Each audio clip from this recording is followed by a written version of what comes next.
clarity, with objectivity, and with integrity. So I know that his testimony today is going to be of great interest and value to this committee. So thank you very much. Next, we have Mr. Dylan Borland. Mr. Borland is a United States Air Force veteran and has a long career in federal service. And finally, I'd like to introduce Mr. Joe Spielberger, a senior policy counsel at the Project of Government Oversight. Pursuant to Committee Rule 9G, the witnesses will please stand and raise their right hand.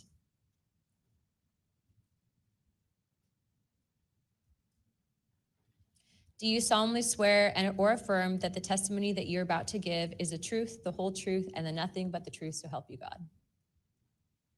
Let the record show that the witnesses answered an affirmative. Thank you. You may take your seat. We appreciate you being here today, and I look forward to hearing your testimony. Let me remind the witnesses that we have read your written statements, and it will appear in full in the hearing record. Please limit your oral statements to 5 minutes, but I understand you have a lot to get through, so if it goes a little over, don't worry about it. As a reminder, please press the button on the microphone in front of you so that it is on and the members can hear you. When you begin to speak, the light in front of you will turn green. After 4 minutes, the light will turn yellow, and when the red light comes on, your 5 minutes have expired, and we will ask you to please wrap it up. I now recognize Mr. Nuccetelli for his opening statement. Good morning. Thank you, Chairwoman Luna, Ranking Member Crockett, and members of the task force for giving us the opportunity to testify today. My name is Jeffrey Nuccetelli. I'm a former military police officer with 16 years of active duty service in the U.S. Air Force. I'm here today because the American people have both the right and the responsibility to know the truth about unidentified aerial phenomenon. That truth remains hidden, classified and silenced by fear, retaliation, stigma, and confusion. Today, we are here to help break that silence. Between 2003 and 2005, 5 UAP incidents occurred at Vandenberg Air Force Base, home to the National Missile Defense Project, a top national security priority. At the time, we were conducting launches deemed by the National Reconnaissance Office as the most important in 25 years. These were historic launches. These facilities were vital, and they were repeatedly visited by UAP. Each incident was witnessed by multiple personnel, documented, investigated, and reported up the chain of command. We sent information up, but we got no guidance down on how to handle these events. I personally witnessed one of these events and investigated others as they occurred. 6 other service members have provided me with the information that I will share with you today. The incursions began on October 14th, 2003, when Boeing contractors reported a massive glowing red square silently hovering over 2 missile defense sites. After several minutes, it drifted further east onto the base and vanished over the hills. This event, now known as the Vandenberg Red Square, was referenced by Representative Luna at the first hearing on this topic. Official Air Force records of this event are in possession by Aero and the FBI. Later that night, while I was on duty, security guards at a critical launch site reported a bright, fast-moving object over the ocean. I responded to the incident. Chaos ensued over the radio as the object approached rapidly. I heard my friends screaming, "It's coming right at us, it's coming right for us, and now it's right here." Moments later, I heard them say that it had shot off and was gone. When I arrived on scene, I talked to 5 shaken witnesses who described a massive triangular craft larger than a football field that hovered silently for about 45 seconds over their entry control point before shooting away at impossible speed. About a week later, another patrol reported a light over the ocean behaving erratically. Believing it might be an unannounced aircraft, they declared an emergency, and an armed response force responded. Before the forces could arrive, the object descended and either landed or hovered on our flight line and then took off again at impossible speed. The witnesses to this event were threatened and intimidated afterward. They were told to keep quiet and think about what they were reporting.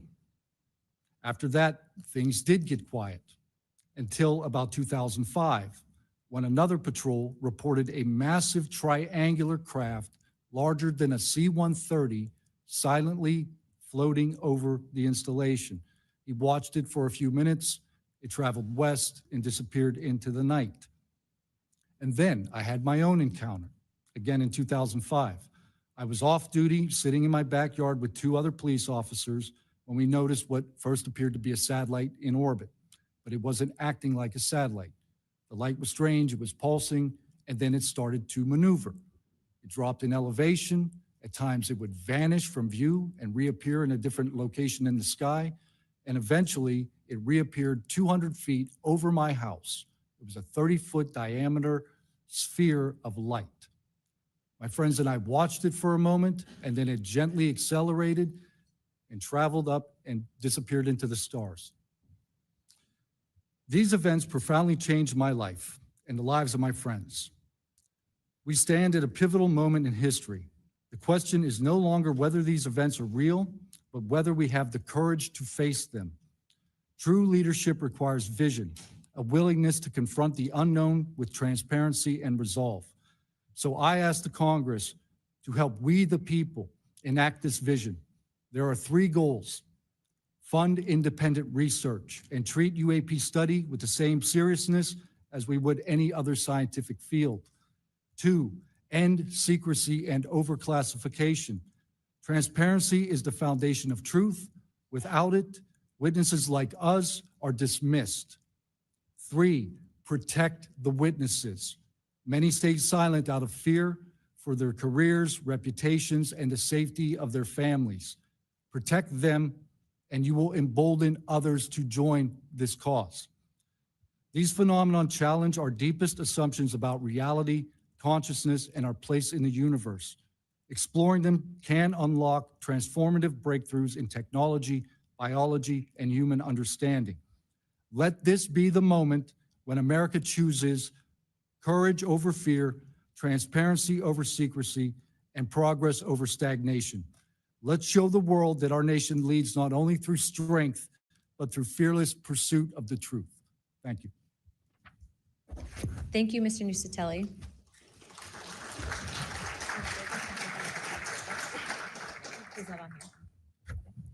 I now recognize Chief Wiggins for his opening statement.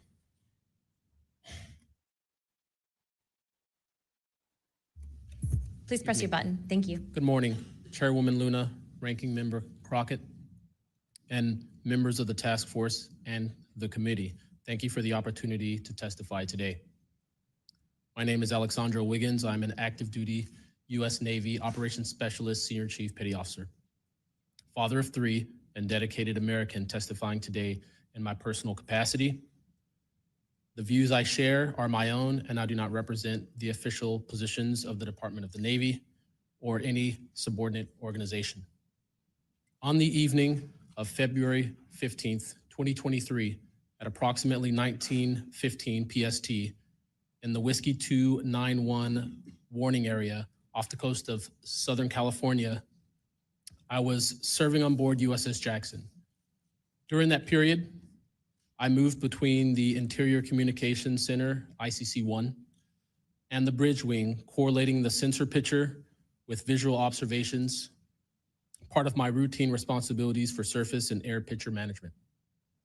What I observed and what our crew recorded was not consistent with conventional aircraft or drones as they appear on our system.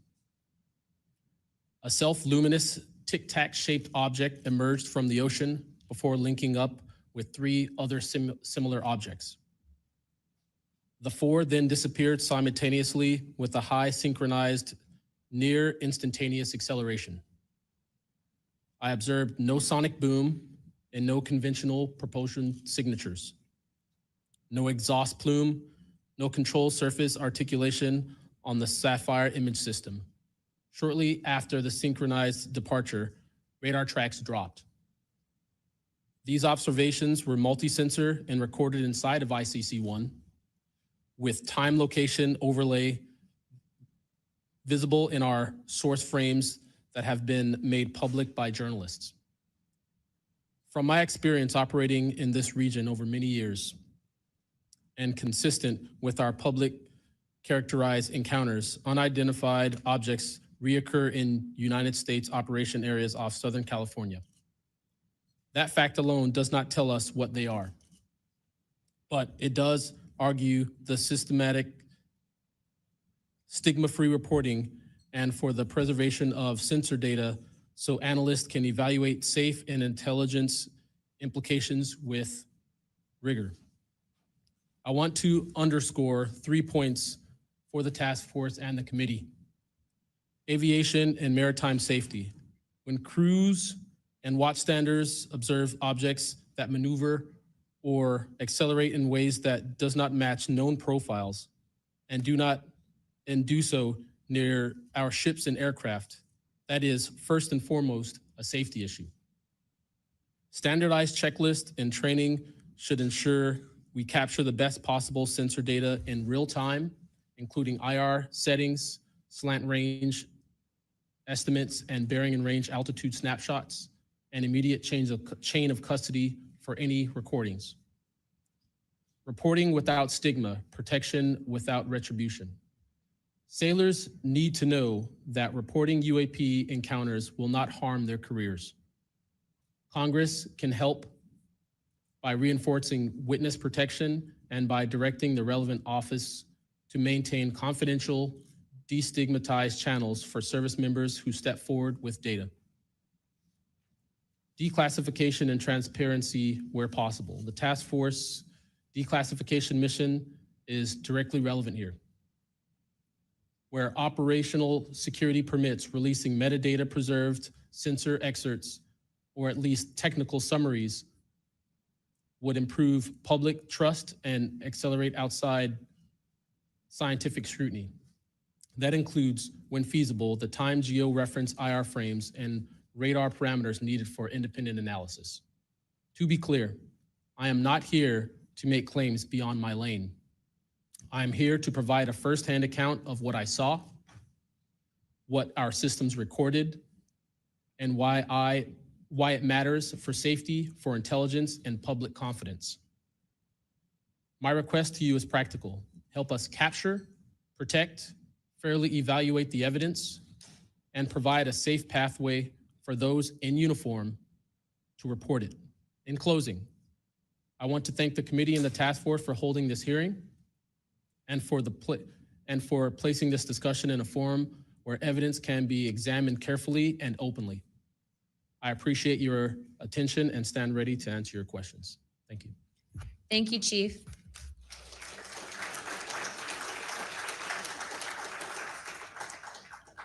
I now recognize Mr. Knap for his opening statement.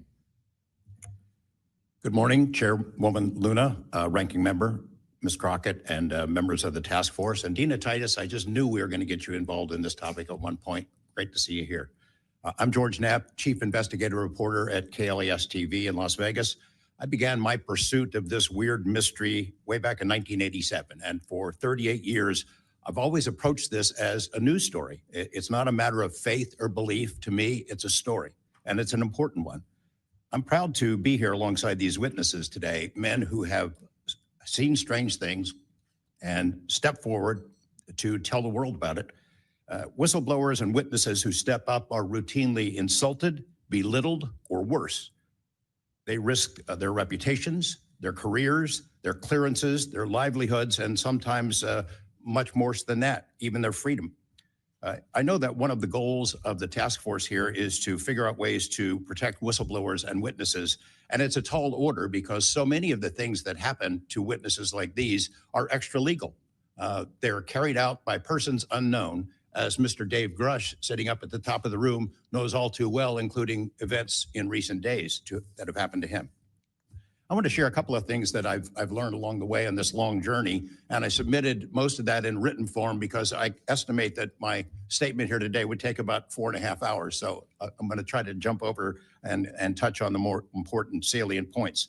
I submitted a detailed written statement for the record, and we'll go into a lot of that here. But the public has been told over and over since the late 40s, there's nothing to worry about here.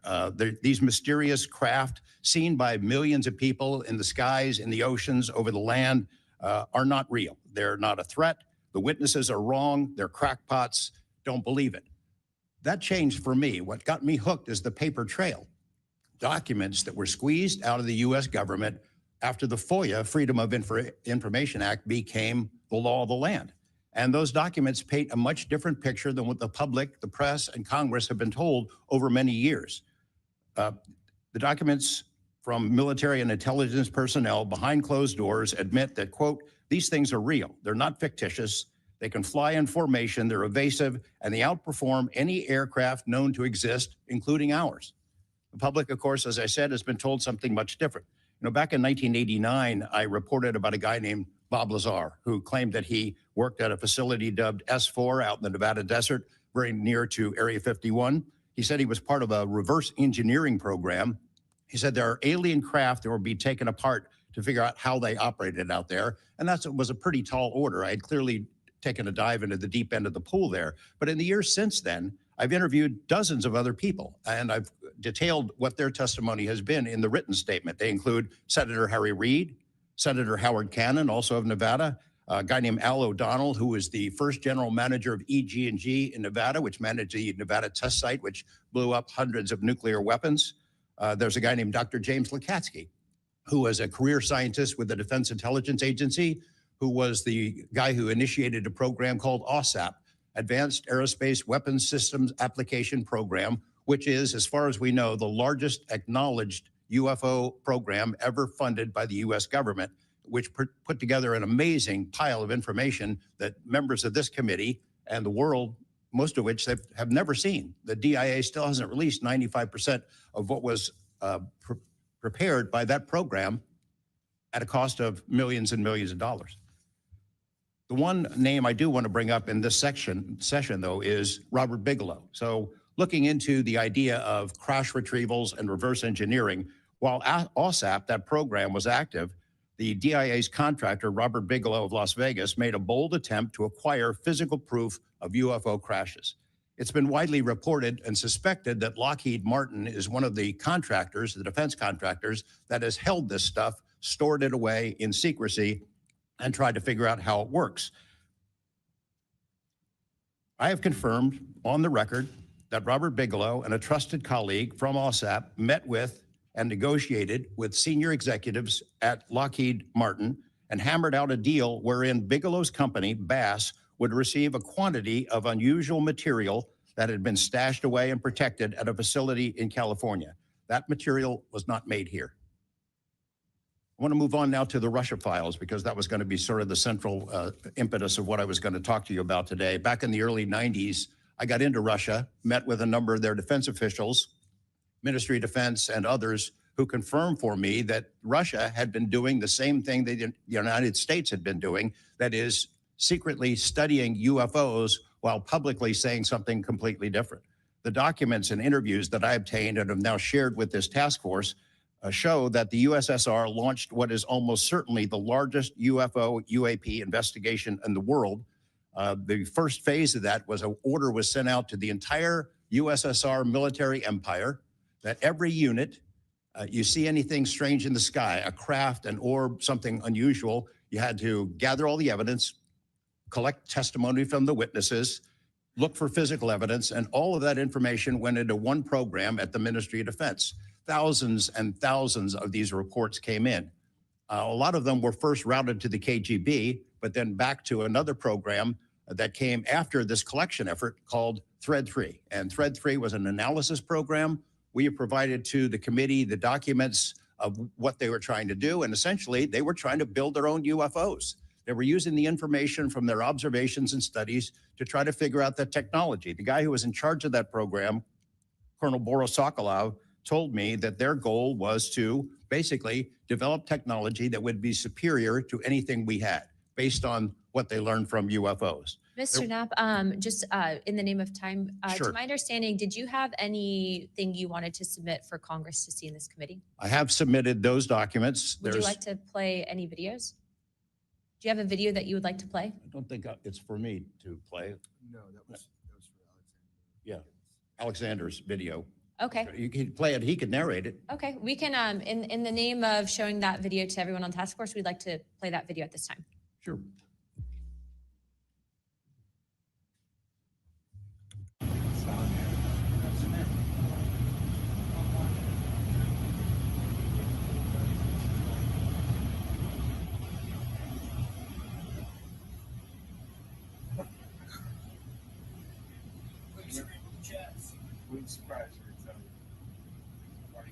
You call it the VVSS team. Yeah, like 22,000 feet.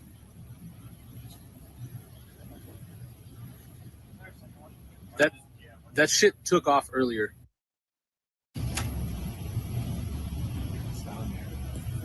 If we can get rid of the audio real quick. Mr. Wiggins and Mr. Knapp, we'll get back to what that video was in a moment, but we just want to make sure that it was entered into the record as well as all the documents. Those will be able to be publicly found for everyone in the country to view. If we could, Mr. Knapp, we'll continue on the line of questioning, but I'm going to move on to Mr. Borland's opening statement. Good morning, members of the task force and the committee. I would like to express my gratitude for being invited to testify to the current task force created under the People's Chamber and the American public. As an American citizen, veteran, and intelligence community professional, it is an honor and a privilege to serve under oath before you on behalf of our country. I speak for myself and no former agency or company I have been previously affiliated with. My name is Dylan Borland, a former 1N1 geospatial intelligence specialist for the United States Air Force in an active duty enlisted capacity from 2010 to 2013. I've also been employed with BAE Systems and Intrepid Solutions as a senior analyst, expert in analyzing video, radar, and advanced electro-optical imagery for official identification of aerial order of battle, as well as naval and ground order of battle. I'm a federal whistleblower, having testified to both the ICIG and ARROW with direct firsthand knowledge of and experience with craft and technologies that are not ours and are reportedly operating without congressional oversight. Because of my direct knowledge of the reality of certain legacy UAP programs, my professional career was deliberately obstructed, and I have endured sustained reprisals from government agencies for over a decade. From 2011 to 2013, I was stationed at Langley Air Force Base, Virginia, conducting 24-hour operations via manned and unmanned aerial vehicles for Special Operations Forces in the global war on terror. During the summer of 2012, my team was on standby for weather, and I returned to my barracks on base, and at approximately 0130, I saw an approximately 100-foot equilateral triangle take off from near the NASA hangar on the base. The craft interfered with my telephone, did not have any sound, and the material it was made of appeared fluid or dynamic. I was under this triangular craft for a few minutes, and then it rapidly ascended to commercial jet level in seconds, displaying zero kinetic disturbance, sound, or wind displacement. Some years after that experience, I was further exposed to classified information from the UAP legacy crash retrieval program through a sensitive position I held within a special access program. During this time, intelligence officers approached me in fear for their own careers, citing misconduct within these programs and similar retaliation that I was already enduring at this time. These issues include medical malpractice committed by Veterans Affairs staff, denial of work I performed while enlisted in the United States Air Force, forged and manipulated employment documents, workplace harassment, including colleagues being directed to not speak with me, manipulation of my security clearance by certain agencies, blocking, delaying, and ultimately removing my ability to be employed within the IC. The retaliation I face and the retaliation against individuals I know who worked in these programs is what convinced me in March 2023 to become a whistleblower. I came forward out of concern for people's lives and to ensure I did everything I could to let our elected representatives know the truth about what is really happening in the executive branch. At the end of March 2023, I agreed to meet with ARROW following the suggestion of other federal officials believing it was what our nation required of me. I had reservations with ARROW due to assessments they were reporting publicly at the time as a misrepresentation of the truth. Because of these concerns, I did not share sources and methods information in order to protect current and former federal personnel who had firsthand exposure to technologies of unknown origin. I did not want anyone to face further retaliation beyond what they had already endured. And unfortunately, a staff member ended up getting in some trouble because of that. After David Grush testified under oath in the summer of 2023 and provided historic disclosure, I was then asked to go to the ICIG and did so in August 2023. It was very clear early on during my intake interview, which was video recorded under oath, that the objective was to solely assess how much I know and not move forward with an investigation with new information I provided them. The aftermath of that IG complaint still troubles me to this day. Since my ICIG complaint, I've been prevented from resuming prior employment and can confirm I'm still blacklisted from certain agencies within the intelligence community. In addition, multiple agencies attempted phishing attacks to assess what I had divulged to the Inspector General, including being asked to disclose details of my ICIG complaint during a CI polygraph for a position unrelated to UFO UAP matters as recently as November 2024. As I sit before you today, I and many other whistleblowers have no job prospects, no foreseeable professional future in a nation every single one of us came forward to defend. Numerous individuals have come forward in various ways to reveal the truth of the UAP reality as patriots and defenders of our nation. Yet many feel discarded, isolated, hopeless, separated from the country they serve. Efforts to rectify this situation for all whistleblowers have been difficult and troubling. And to my fellow whistleblowers and officials who know this information, I offer you my apology, something that I have never gotten, and I'm giving it to you. I swore an oath to the Constitution of the United States, an oath that demands truth and transparency for our democratic republic to function. Each day, these truths remain hidden from our citizens. Humanity drifts further from the principles our nation was founded to uphold. Each day, victims of crimes committed by agencies and companies maintaining this secrecy are denied justice is another day our Constitution is shredded.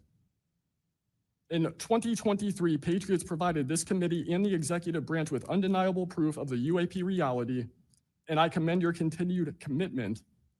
The future of humanity is one which we either travel to the stars or regress to the Stone Age with this technology. My career has been to deliver critical information to decision makers. Your role as elected by your representatives is to act on it. The time to act is now. Thank you.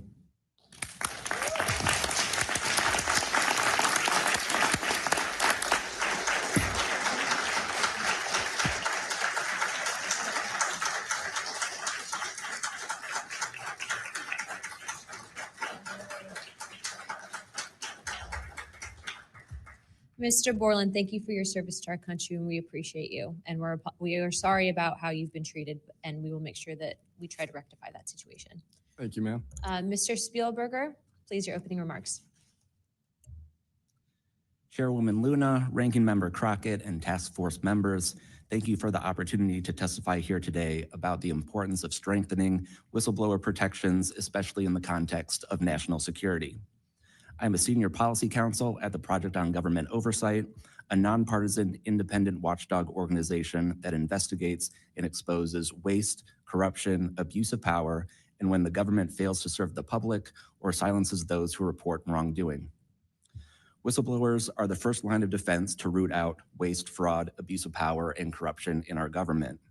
Congress relies on whistleblowers so that it can fully exercise its oversight and legislative authorities. It's understandable that former presidents of both parties have often taken a hostile approach toward whistleblowers. Their disclosures can embarrass the president and their political party or even lead to a national scandal.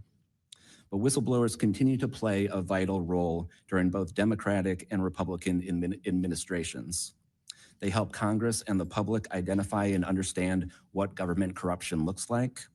Their disclosures fuel investigations and allow us to address wrongdoing and hold those responsible to account.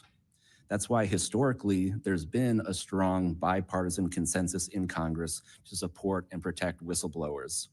Doing so protects the country and ensures our government is more responsive and accountable to the people. National security whistleblowing in particular is a tradition going back to the founding of our country, and over time, national security whistleblowers and their disclosures have impacted some of the most fundamental issues and questions about how we wish to be governed and how our government can better serve its people. From the role the U.S. plays around the world to holding powerful actors accountable, government ethics and transparency, human rights and civil liberties, executive branch authority, First Amendment freedoms of speech and dissent, freedom of the press, and the public's interest and right to know. Despite this invaluable public service, blowing the whistle comes at great personal risk.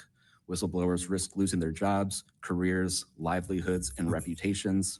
They can face retaliatory investigations, lawsuits, and even serious criminal charges. And they can endure deep mental, emotional, and psychological harm. All of that risk to speak the truth, to ensure that agencies fulfill their core missions, and that they serve the best interests of the people. Those who retaliate against whistleblowers don't just violate their legal rights, they inflict real harm on our government and betray the public's trust. Targeting whistleblowers instead of the corruption they expose wastes agency resources and further allows that corruption to continue unaddressed.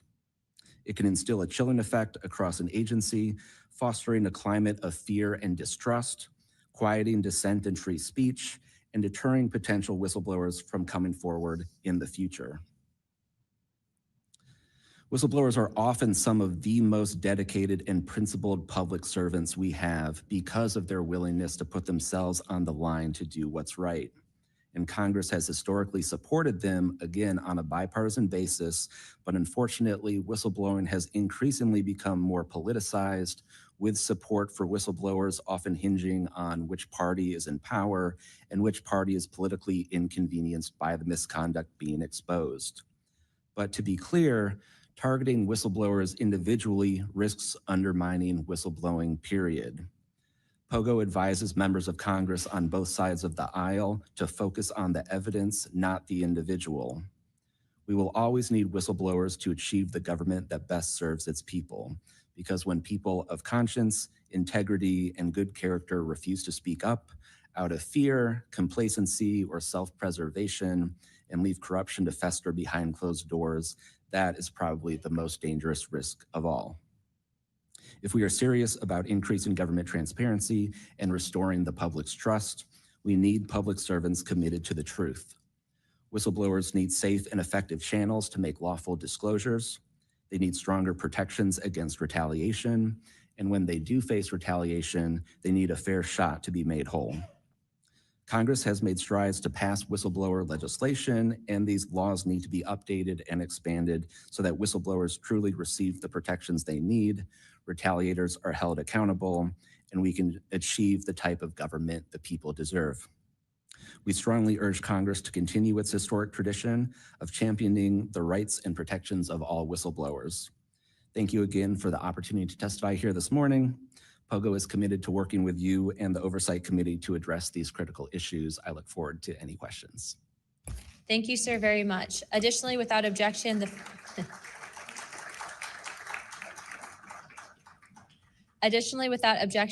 following members are waived onto the task force for the purpose of questioning witnesses at today's hearing: Representative Perry of Pennsylvania and Representative Grothman of Wisconsin.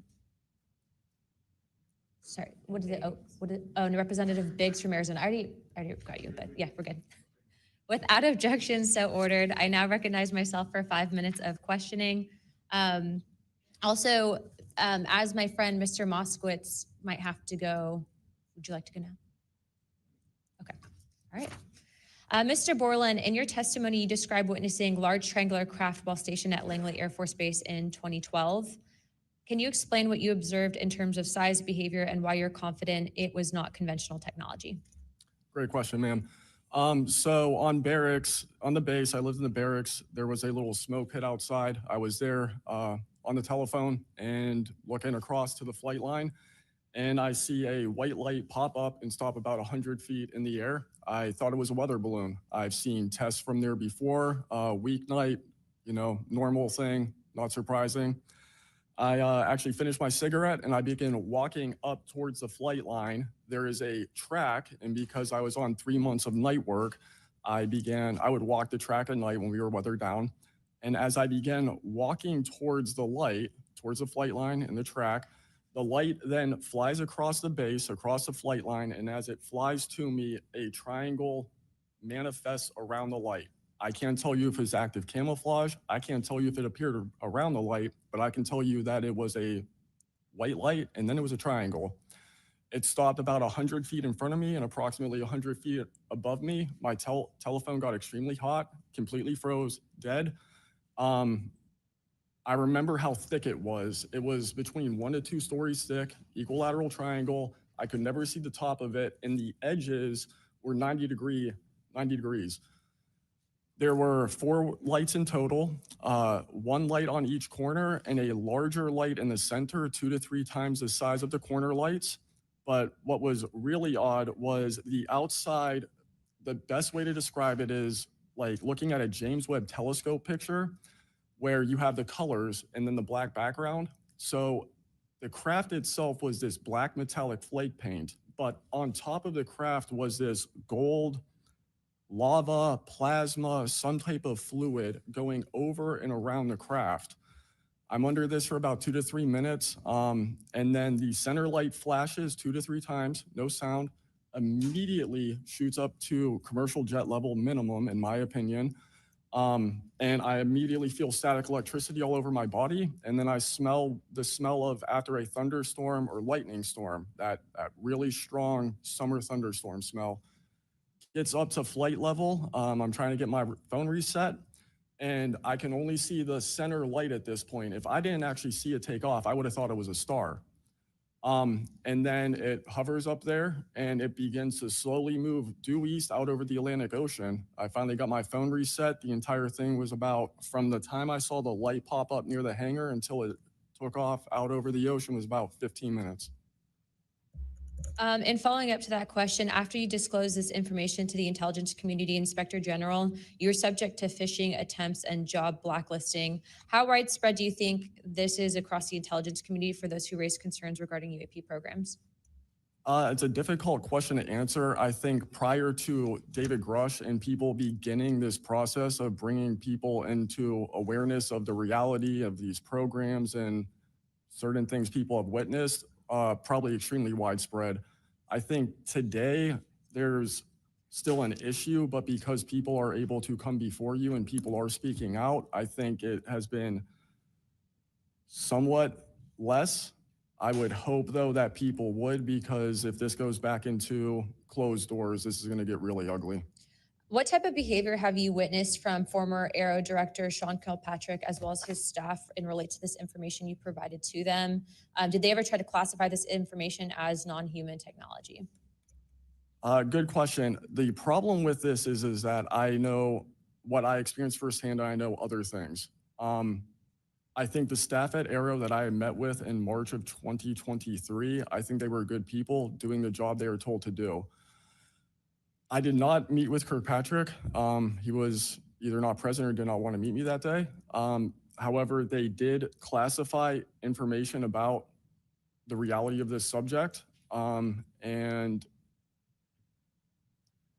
it was very concerning because in my Aero MFR, they had actually referenced a former staff member that was the one who told me to go there, and they probably shouldn't have done that. And real quick before my time is up, and we might go to second round of questioning just so you're all aware, how important, given everything that you've seen and experienced, is the UAP Disclosure Act of 2025 in restoring both public accountability and trust?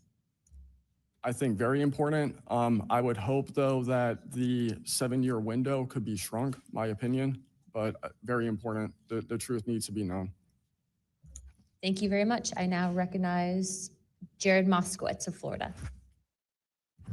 Thank you, Madam Chairwoman. Thank you for allowing me to wave on to the committee. I remember, the last committee when we had a bunch of former military personnel folks that either served on bases, were pilots, or were in different programs experiencing knowledge. It made me recognize that the narrative has changed, right? It's politically convenient for the government if you all weren't military folks in suits. It would be much better if you pulled up in Winnebagos and were wearing hats. And so the picture of this, because that's important for the American people on how you tell a story, what the message looks like, and who the messenger is. So this is now the second or third committee where we have former military folks with impeccable records, with information and knowledge. And it's definitely clear on a bipartisan basis that we have to protect our whistleblowers. There's no doubt. And in a day in which it's really hard to tell what's true or not from a political standpoint. And so I don't really know what is true. I don't know on this subject. But I do know when we're being lied to. And we are definitely being lied to. There's just no doubt about that. Mr. Wiggins, I want to talk to you. I find your background and testimony compelling. When you first saw what you were looking at, what were your first thoughts? My first thoughts were, I think everything that I was told and taught as a kid and as growing adult no longer, was applicable. If I'm able to see something that I thought defies gravity in such a way, then what else could be possible? That was my first thought. So did you think what you were looking at was a weapons program that you were unaware of, or did you think what you were looking at was obviously some extraterrestrial piece of technology? Neither one of those crossed my mind. It was just. How about now? What do you think it is now? I'm not the expert. I think it. I want to be as skeptical as everyone else and just hope to know the information. Anyone in the U.S. government tell you what you were looking at to try to dissuade you from what you thought it was? No. So no one was like, oh, there was some anomaly with the technology. No one from the government did that? No one. How do you think you were treated when you reported this information or have talked about, the Tic Tac video is well out there. It's well reported. How were you treated? I've had no pushback at all. I haven't had anyone reach out to me or try to, dissuade me in either direction, militarily speaking. So I was treated fair, and I appreciate the Navy itself with assisting me with coming here to being able to testify. That's good. So what do you think the American people should take away from watching your video, right? Because when we watch it, obviously, right, we've never seen anything like that. It defies what we know to be technologically possible. What are we supposed to think? Someone's lying about something. Someone's hiding something, right? That's not normal what you looked at. I think what the American people should think when seeing that video, along with others before me, is that there is something out there and we should know as the people what it is. Right. And so let's eliminate possibilities. So they didn't come to you and say there was a technological error with what you were looking at. So we put that aside, right? They didn't say it was broken. So we look at that and we see something. So it's either a weapons program being reverse engineered by our governments or other governments, or it's nobody's government and it's not from here. Those are it. You agree with that assessment? I agree. One or the other. Mr. Borland, when you first experienced what you were looking at, what did you do next? Like, what was your next step after it had passed and you were done? I actually kind of laughed to myself and said, okay, so this exists as well. Worked in enough programs, been exposed to enough that I was like, okay, so this is a real thing. I went back, walked the track, talked with a couple of my friends about it. I did talk with some of my coworkers, one in particular, which I thought was a joke, and it definitely wasn't, was like, you probably should never say this to anybody. And then what happened to me happened. So. What about you, Mr. How do you pronounce your last name? Nuccetelli. Nuccetelli. And sorry, I know I'm running out of time, Madam Chairwoman. So obviously your incident happened well before we could record things on cell phones and things of that nature, right? What did you do when you first experienced? Because what you saw, right? You saw it happen like right out of your base. Correct. So tell me what you did after you saw that. What was like your next move? And I want to hear what your experience was. My next move, I went into my house after it left. I made sure no one had been abducted, and I picked up the landline. I called the Security Forces Command Center. I reported it. I requested that they give me a call back and make notifications up the chain of command. I got a call back in about 15 minutes. They reported that the weather station reported no balloons or aircraft, nothing on radar, no aircraft inbound or outbound. So I got that notification. And then within the following day or two, me and the other witnesses wrote statements. We prepared a report, and then we filed all that information. Madam Chairman, thank you for your indulgence in my questioning, and thank you for continuing to lead on this subject. What do you and your friends think about it today? You all have talked about it. I mean, so what do you think about your experience as a collective group? That'll be my last question, Madam Chairman. I mean, we've been talking about this for 20 years. We don't know what we saw. What we saw changed our lives and the way we think about everything. It was incredibly profound. The object I saw, I don't even know if it was an object. It was a light. It was an orb. It didn't look like a craft, but it did look solid. And that's what we talk about. We noticed the object, and this was a pattern across all the encounters. Someone would see a light. They would pay attention to the light. And then the object responds. It performs for you. And then they come down and they investigate you. So it's almost like they're curious. So that's the thing we primarily talk about. Why did it come after we noticed it? Maybe it noticed us after we noticed it. You're welcome. I now recognize Representative Mace for 5 minutes. Thank you, Madam Chair, and I want to thank all of our witnesses for being here today. Mr. Borland, I'd like to start with you and ask a few questions. Were there any other witnesses when you saw the equilateral triangle? Were there other witnesses that saw the same thing? Not to my knowledge, ma'am. At that point, the only people that would be awake is those of us that were doing operations for the GWAT and then security forces. So not to my knowledge. And do you think that, in your opinion, that the equilateral triangle was the U.S. government's technology? I did once upon a time, but knowing what I know now, I'll have to answer that question in a skiff probably. Well, my next question is, you teased us, so knowing what you know now means what? I know enough to know that if you want an answer to that question, go to Arrow. They have the answer. Do you think it was a foreign government? I do not, no. And Arrow is supposed to be disclosing. The last time I was in a skiff with Arrow, they said they were going to be doing disclosures. Had they been doing much of that? I don't have an answer to you you. I don't know. I know what Arrow reports publicly, and I know what I've been through. Yeah.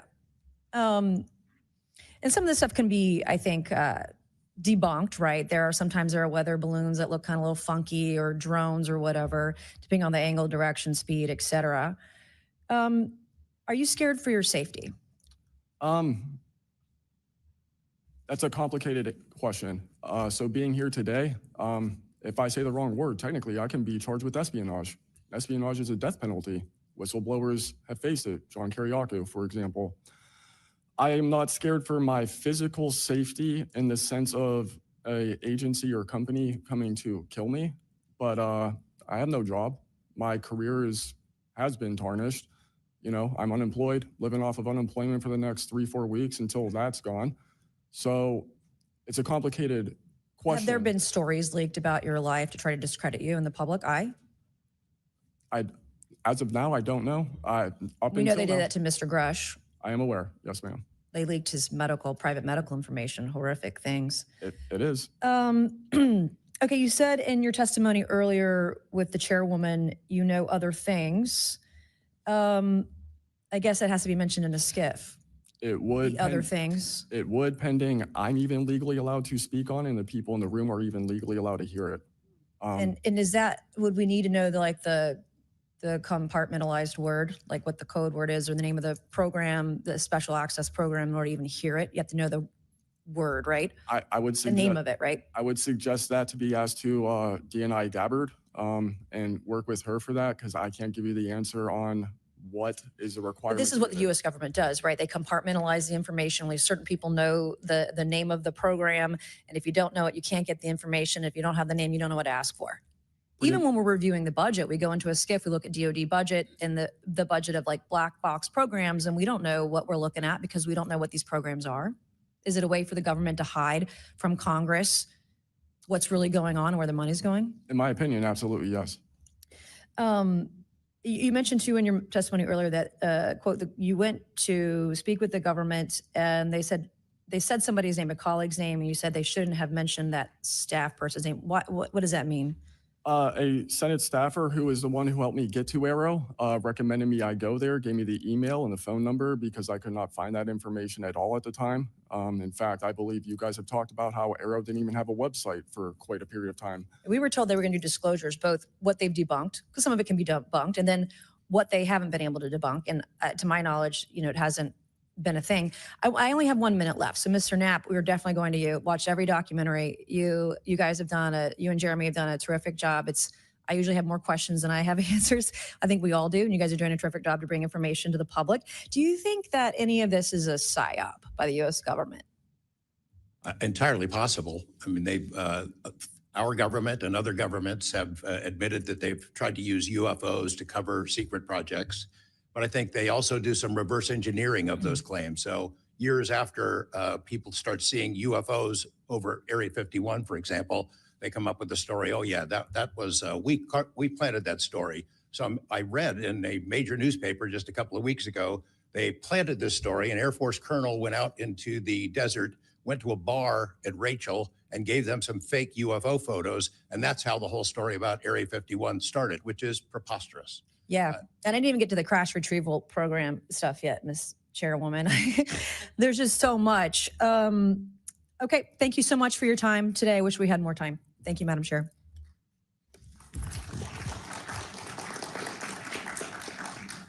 I now recognize Ms. Crockett for 5 minutes.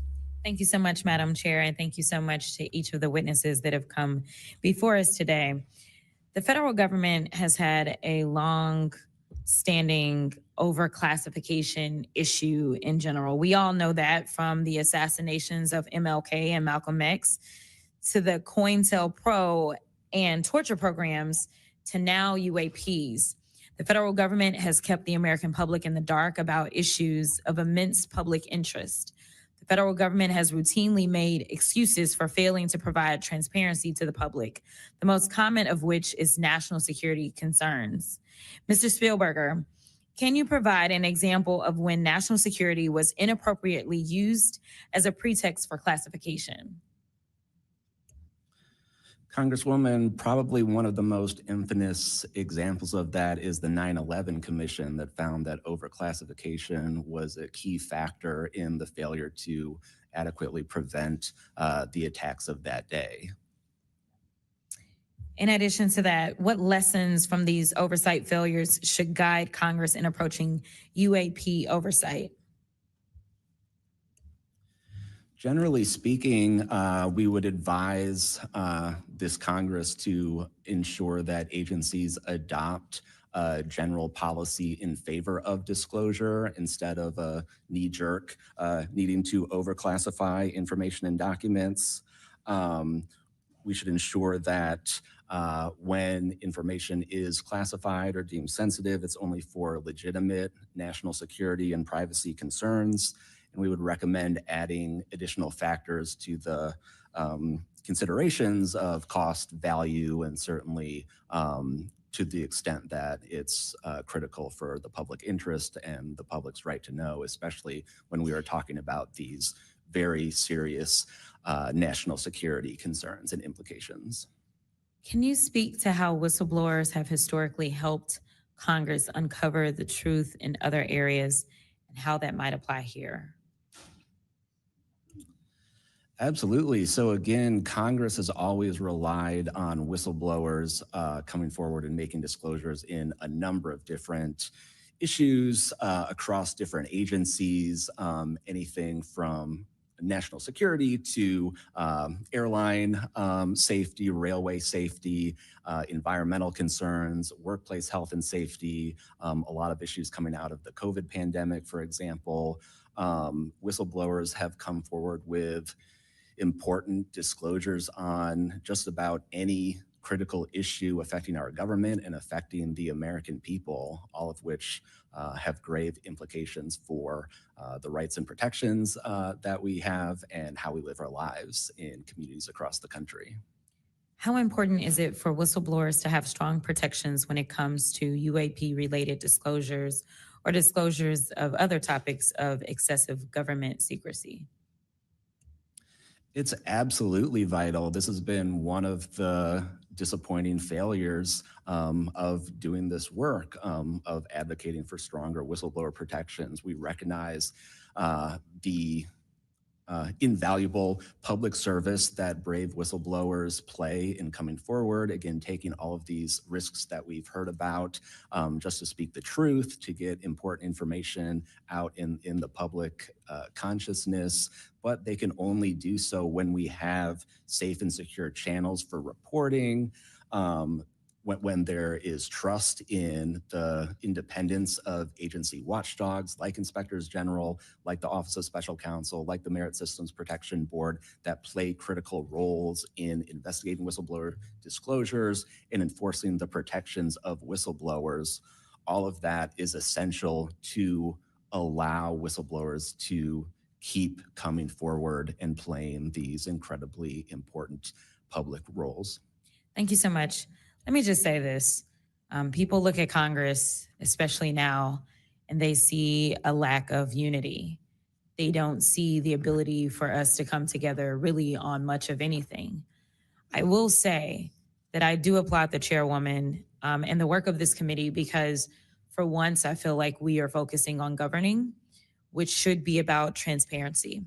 The reality is that we cause more harm than good when we allow a lack of transparency to fester. It allows for all types of conspiracy theories instead of us actually making the investments that we need to make to get the information and actually provide it to the American people. The reason that I wanted to focus on making sure that we answer some questions specifically around the protections of those that are willing to come forward is because the only way that we can make this government actually work for all of us is if no matter where you are in this federal government, you feel as if you are safe when you come forward with information of any issue. And so I do want to thank you for all of your stories. The reality is that we only get 5 minutes and the vast majority of everything that you have to say cannot be contextualized within 5 minutes. But I know that my colleagues are going to get to kind of pulling some more of that out. But again, I really just want to thank you for your courage in this moment and thank you for your service to our country.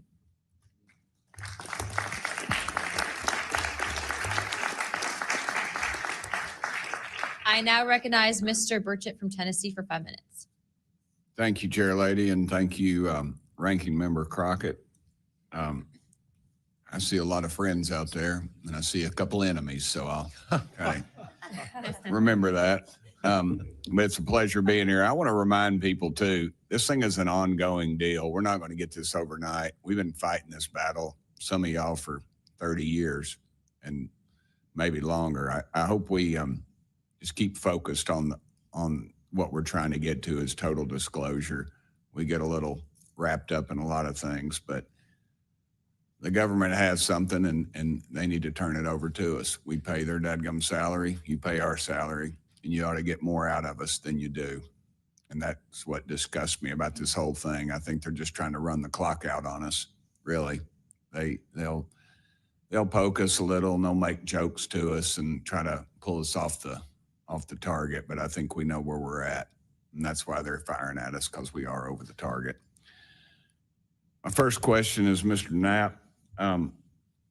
I recently introduced the UAP Whistleblower Protection Act to help provide whistleblower protection to federal personnel for disclosing the use of federal taxpayer funds to investigate UFOs. I still don't want to say UAPs. How can Congress further increase whistleblower protections?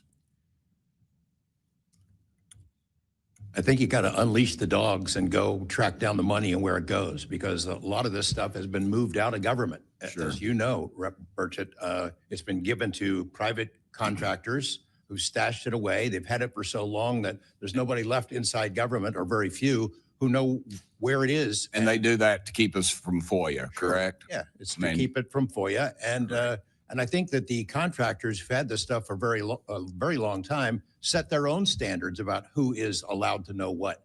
And it's a very small group that ever cracks that. I think Representative Luna has been looking at the use of classifications to hide things.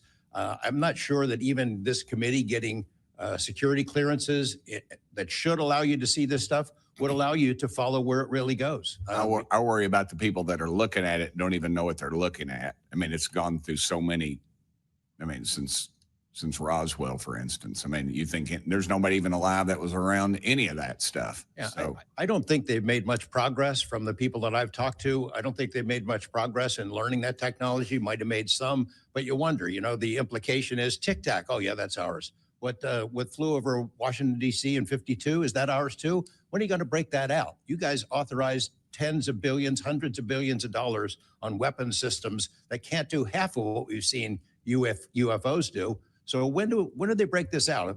If it's really a classified project, could change the world. I don't think they've made much progress, and I think they've been lying to us and to you and the rest of the world, and they're still doing it. yes, sir, I agree with you. How did you manage to obtain the classified Russian UAP documents, and how did you get them back in the United States? Well, I met this Russian physicist who was in the United States. And I want to clarify that I can't even take a thing of honey home on my airplane when I fly back to Tennessee. Yeah, So I did something pretty dumb. and I'm bitter about it, but Yeah. go ahead.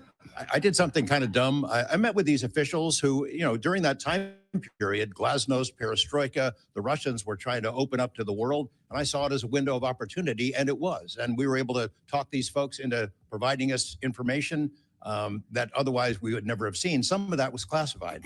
I found out that they only stamped the top pages of these documents that were classified.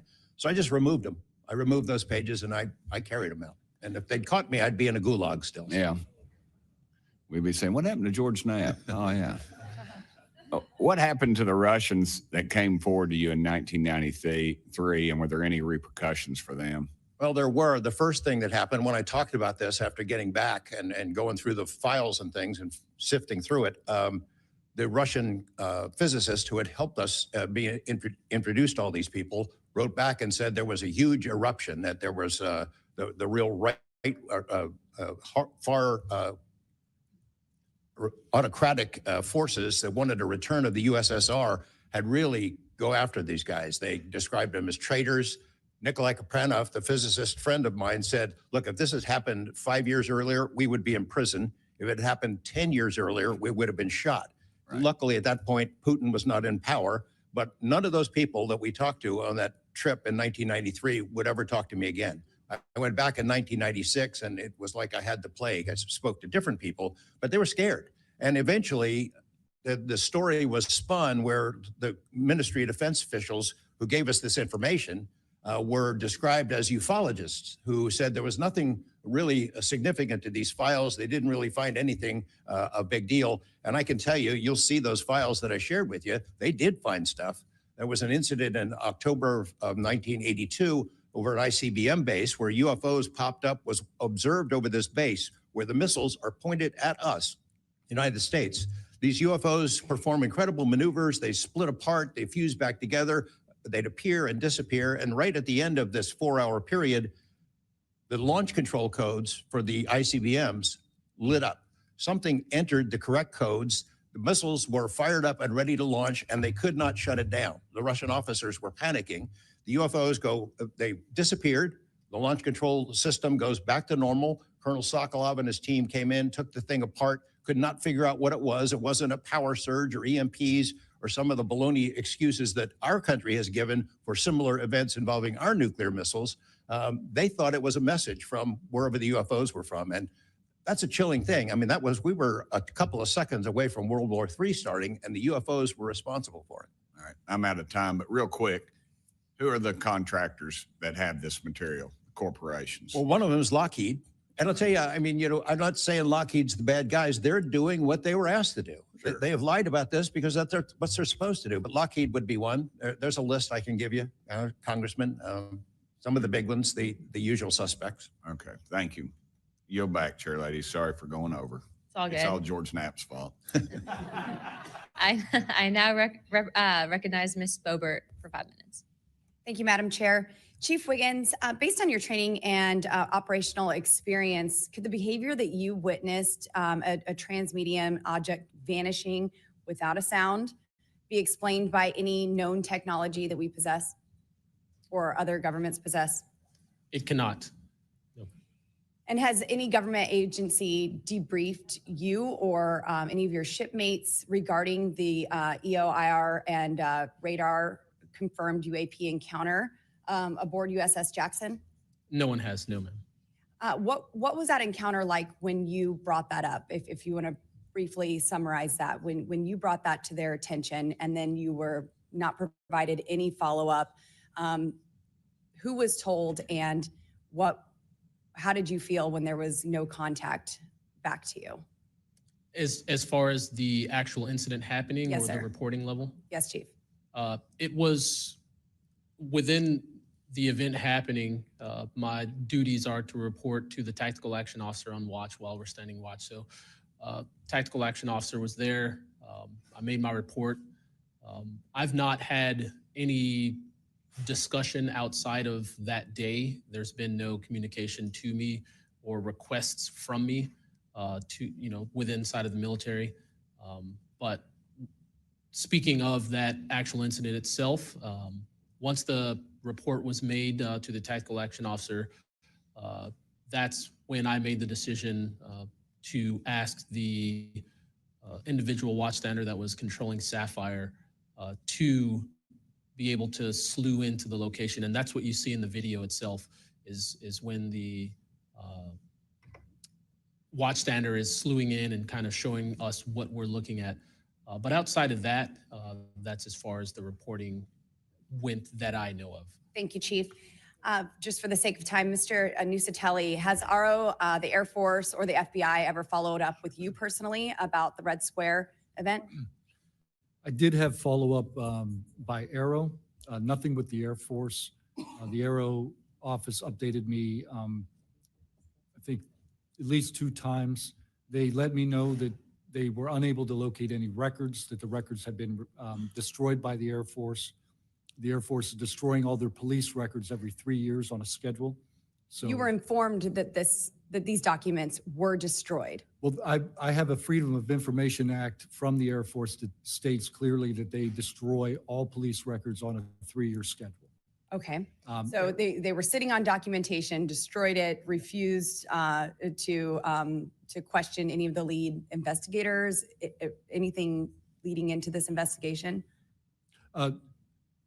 Yeah, basically they destroyed all the police records. So you couldn't even call the Air Force and ask them if there was a vehicle accident in that time frame. So that's a big problem. We're losing data in real time. So we'll never be able to go back and track. I think our federal government has a history of destroying records. Thank you. Thank you very much, Mr. Nuccetelli. Dr. Borland, as a geospatial intelligence officer, have you seen classified data indicating UAPs operate in restricted U.S. airspace? And has that information been withheld from Congress? I have not in U.S. airspace. That is intelligence oversight, so I did not have domestic authorities. After filing your Inspector General complaint over retaliation inside the Pentagon's UAP office, did you receive any kind of protection or just more retaliation? Within the IG or Aero, ma'am? Either. Aero, they went after the staff member and classified everything, shut that down. The IG, to this day, I don't even know if my complaint's active. I know my attorney that represented me was very, very, very concerned. And the best of my understanding, I was determined credible, not urgent. And do you think that experience would suggest that the internal UAP investigations may be compromised? Possibly. I mean, it's so hard because this goes back to people doing the job they're told to do. And very few people are going to want to give up their careers, 20, 30-year pension, get rid of their kids' health care, get rid of their house. It's possible, yes. Yes. Thank you very much, Dr. Borland. Mr. Spielberger, do national security whistleblowers currently have any external appeals processes to challenge retaliation, or are they just stuck relying on the same agencies that they're accusing? Congresswoman, this is one of the biggest concerns that we at POGO have, basically around the independence of investigations and accountability for retaliation. Basically, yes, national security whistleblowers have to rely on internal administrative processes that go through agency inspector generals. There are some differentiations, but the bottom line is that they are forced to rely on protection from the same agencies and people who they are alleging retaliated against them. Yes. Well, I thank you all for your bravery. We are out of time here. Thank you so much for coming forward, and we will do everything that we can to ensure that you are all protected. Thank you for trying to bring truth and transparency to the American people. Madam Chair, I yield. I now recognize Mr. Burleson for about 5 minutes. Thank you, everyone. It takes such great courage to come forward, and we acknowledge that, and I hope that you see that we are taking that seriously. And so very thankful for what you're doing today. I'm also very thankful for previous witnesses that have come forward. I see Matthew Brown in the audience. He courageously stepped forward and was as a witness. I encourage everybody to look and seek his testimony. I want to thank the people that came in our first hearing: Ryan Graves, David Grush, David Fravor. And in our second hearing, Admiral Gallaudet, Lou Elizondo, and Mr. Gold, and the many others that have come forward. We hear you, and it's time that we, enough is enough. It's time that we take action. Look, I'm not jumped to the conclusion that I believe that there are, aliens coming from another planet. But I'm open to that. And I think that it's our responsibility, especially when we're seeing that we have a government that is actively blocking information from us. Just last night, I tried to get an amendment onto the National Defense Authorization Act that fit in the germaneness of that bill to have UAP disclosure. And conveniently, it was named non-germane, mostly deemed by staff, not even an elected official. This is the kind of stuff that we repeatedly see. Last year, we were blocked by someone in House administration from being able to receive a full briefing from Arrow. So not an elected official, but someone in staff blocked us. And I've had it. Enough is enough. I want to cue up a video that I've been given. And as before it starts, I'm going to describe. This was taken October 30th of 2024. This video is of an MQ-9 drone tracking an orb, or this object, off the coast of Yemen. You'll see that another MQ-9 launched a Hellfire missile. That you cannot see that drone, and so I'm not going to explain it to you. You'll see exactly what it does.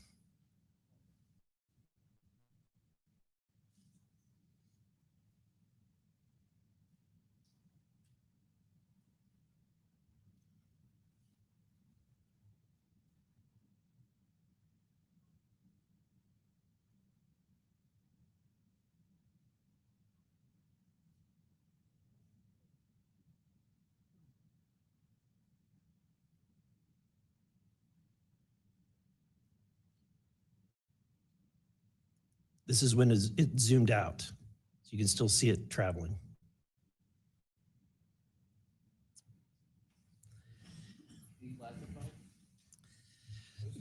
So, Mr. Knapp, have you heard about events like this occurring, and what information might you have?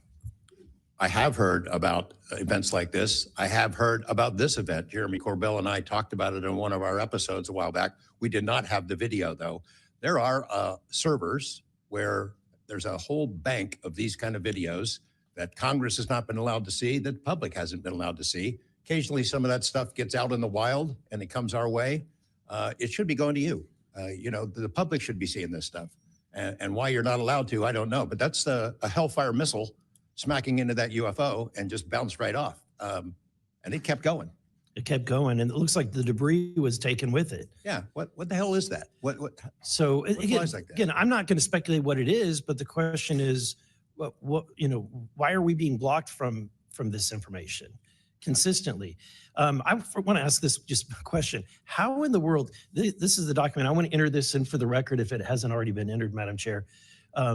The document that you provided on thread 3, This is a huge file. How in the world did you smuggle this out of Russia? Carefully. In your socks?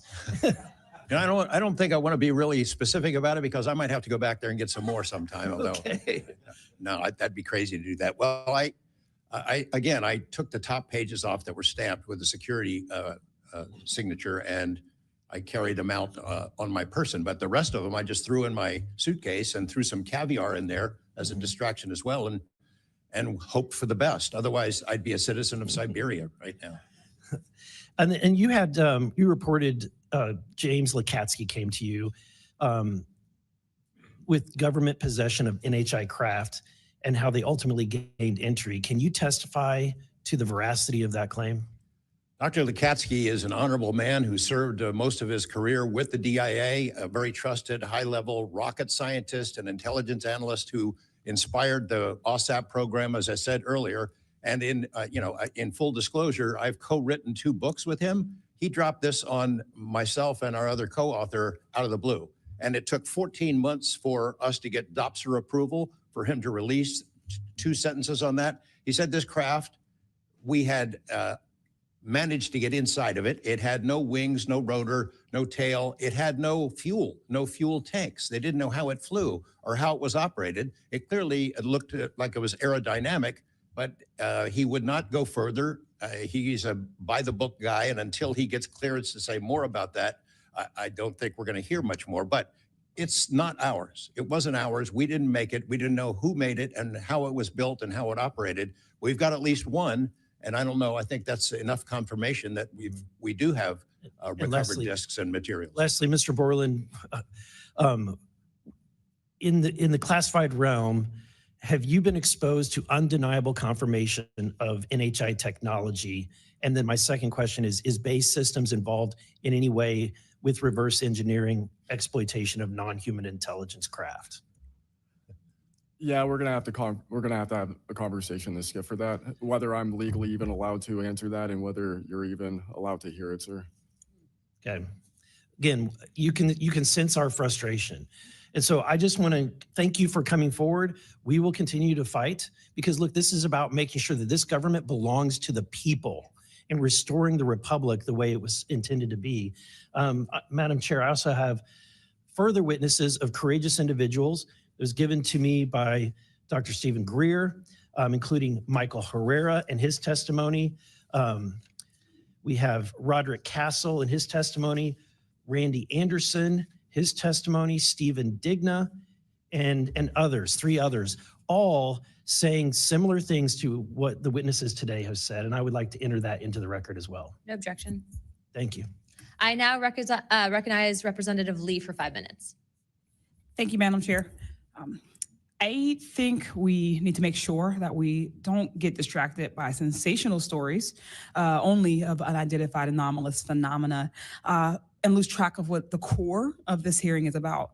This is all a perfect example of why whistleblowers are so important and why it's so important that we step up and protect them.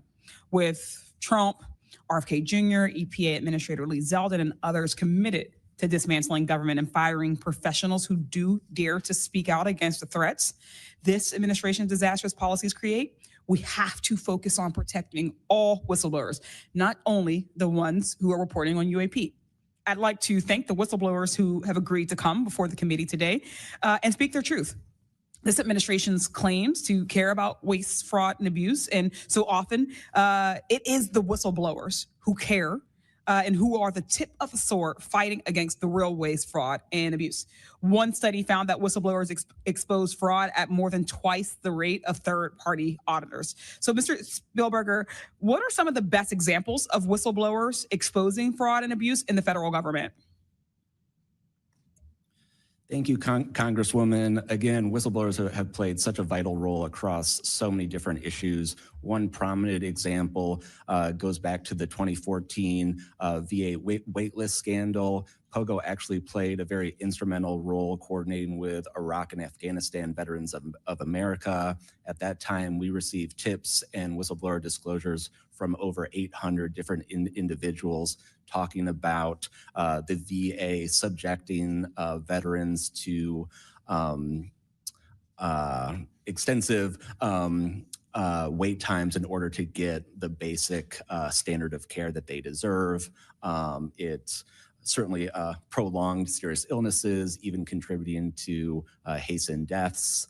And we were able to help shed more light on that issue, which I think just emphasizes the importance, even outside of the national security context. We are often still talking about serious issues and even life and death concerns.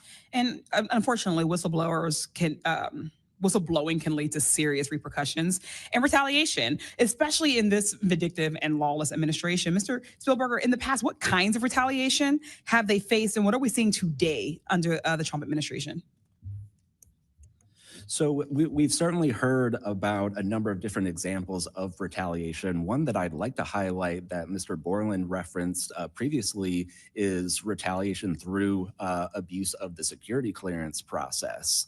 That can have grave implications, not just for a whistleblower, but also their ability to seek legal counsel and defend themselves against retaliation. And when we look at the past several months of this administration, unfortunately, we've seen a really systematic approach toward dismantling the nonpartisan civil service. We've seen the mass firings. We've seen undermining of independent agency watchdogs, mass firings of inspectors general, undermining the Office of Special Counsel, the Merit Systems Protection Board. Again, these entities that are meant to be independent and play a critical role in investigating whistleblower disclosures and ensuring that their rights are protected. Yeah. Thank you. In 1989, Congress passed the Whistleblower Protection Act and then broadened it again in 2012 to ensure that federal workers could feel free to come forward to their elected officials. And it's a good thing we did, because whistleblowers have played a more important role than ever since Trump has taken office. It was thanks to a whistleblower that we learned that DOJ allegedly put every single American's personal security information at risk by bypassing safeguards and copying all this data to an unsecure server. I ask unanimous consent to enter into the record a New York Times article titled, quote, "DOJ put critical Social Security data at risk," whistleblower says. Good to go. Thanks. We've had whistleblowers at the National Labor Relations Board reveal that DOJ minions may have shipped case files outside of the agency, possibly to help then co-president Elon Musk continue to exploit his workers. And last week, whistleblowers at the National Institute of Health came forward to say that RFK Jr.'s vaccine misinformation campaign had pervaded even the highest levels of the agency. Typically, whistleblowers have an inspector general they can rely on to investigate their claims and register issues with agency leadership. But President Trump has fired or demoted over 20 inspectors general. If I may ask one more question, Mr. Spielberger, can you explain how eroding the independence and capabilities of inspectors general further endanger these whistleblowers? Absolutely. So again, whistleblowers already face incredibly great challenges in coming forward under normal circumstances. And when we erode these entities that are expected and required to enforce whistleblower protections, fairly investigate their disclosures, it calls into question the integrity of their investigations and findings, whether they'll take whistleblowers seriously when they come forward, and whether we can trust that they will use their authority to enforce the protections of whistleblowers who do come forward, essentially whether they will continue in their role as an independent watchdog or basically become a lapdog for a current or future president. Thank you. And I will take no more liberties. I yield back. Thank you. I now recognize Mr. Crane for 5 minutes. Thank you, Ms. Chairwoman, for holding this hearing. Thank you to the witnesses for appearing. In the effort of transparency here, I got to admit to the witnesses that, growing up, I really never believed in UFOs or any of this stuff. I always thought it was a little kooky and whatnot. But, after hearing, your testimony from honorable service members, watching videos like my colleague, Mr. Burleson, just presented, I got to admit, I've become a believer. Not that I know where these things come from or, what they really are up to, but I'd like to start with asking the witnesses. Mr. Nuccetelli, you were in the Air Force, right? Yes. Did you believe in UFOs prior to your encounter? I've always been interested. Okay. Chief Wiggins, you're currently in the Navy, is that correct? Correct. Did you believe in UFOs before your encounter? I did. I'm from Las Vegas and I've watched George Knapp my whole life. Okay. What about you, Mr. Borland? I have always been open to where facts go. So Were you guys scared or hesitant to come forward and tell your story because of fear and believing that you might be reprimanded or ostracized from society because of your stories? Mr. Nuccetelli? Yes, absolutely. I probably would not have come forward if I didn't have documentation to prove some of my story. And I also wouldn't have come forward without the people that paved the way for us in, the first congressional hearing. So, Chief, what about you? Once I got the okay from the Navy from top down, that gave me a level of relief. Prior to that, I didn't have any thought left or right of that, but thanked the Navy to give me the go ahead, and that gave me the relief that I would not have any level of reprisal or anything happen to me. Mr. Borland, how about you?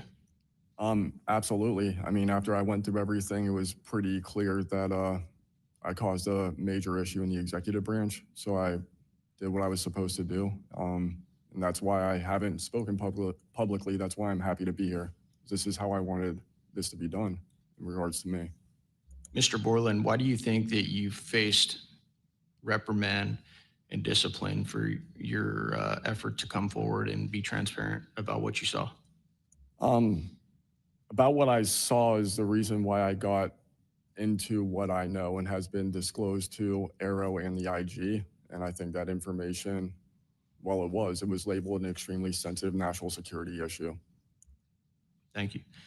Mr. Knapp, I've watched many of your videos on Joe Rogan and other places. One of the big questions, I think, for many of us is, why do you believe that the federal government refuses to be transparent about this issue?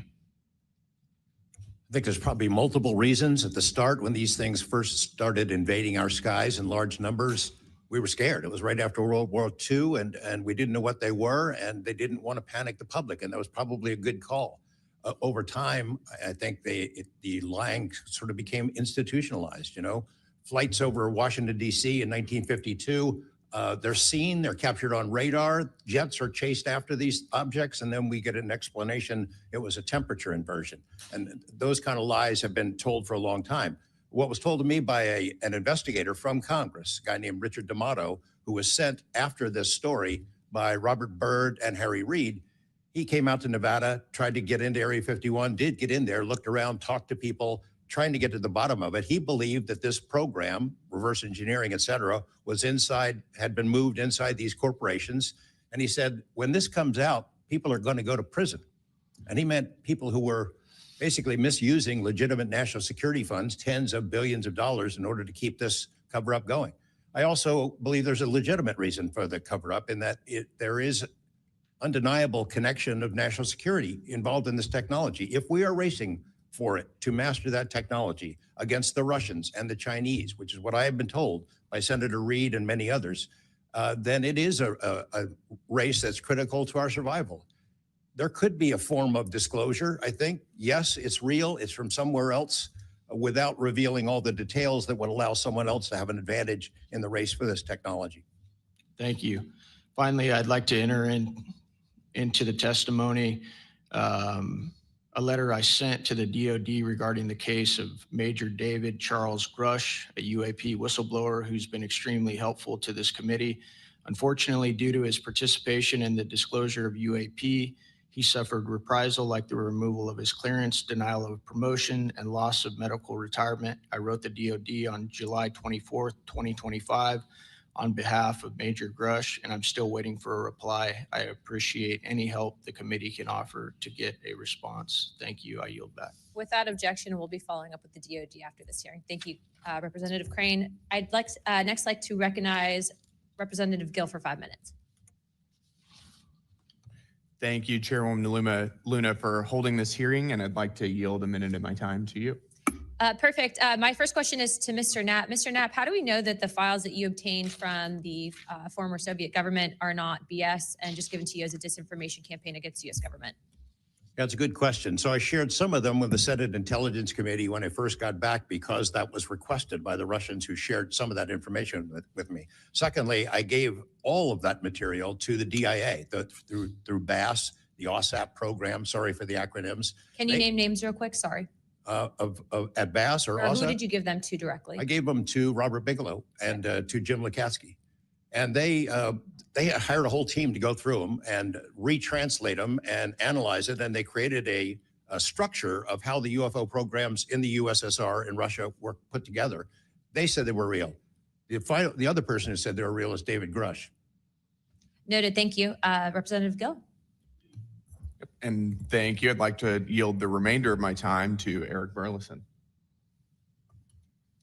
Thank you, Representative Gill. Mr. Wiggins, Chief Wiggins, in your view, what mechanisms such as internal protocols, witness debriefings, or cross-agency documentation should be better established in order to ensure that such a credible sighting like the one that you have given are preserved and made available to oversight bodies like this?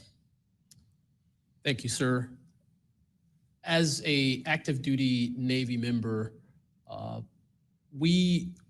our mission is to carry out the ship's mission or the command's mission.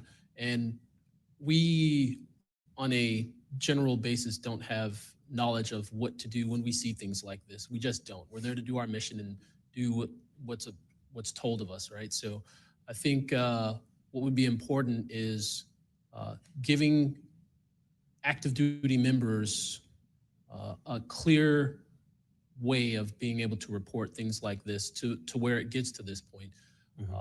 And ensuring that we have a standard level of understanding that there wouldn't be any level of reprisal or anything happening. Because, you know, I've been in the Navy for almost 24 years, but what about the sailors that have been in for 2 years that experience things like this? They're not gonna have the knowledge, or they'll probably be a little bit more fearful to speak up, being it that their career is just starting. Yeah, I want to commend you. You're the first witness to come forward that is currently serving, and it's recognized. So I thank you. And your testimony is unbelievable. Let me ask this question. Are you familiar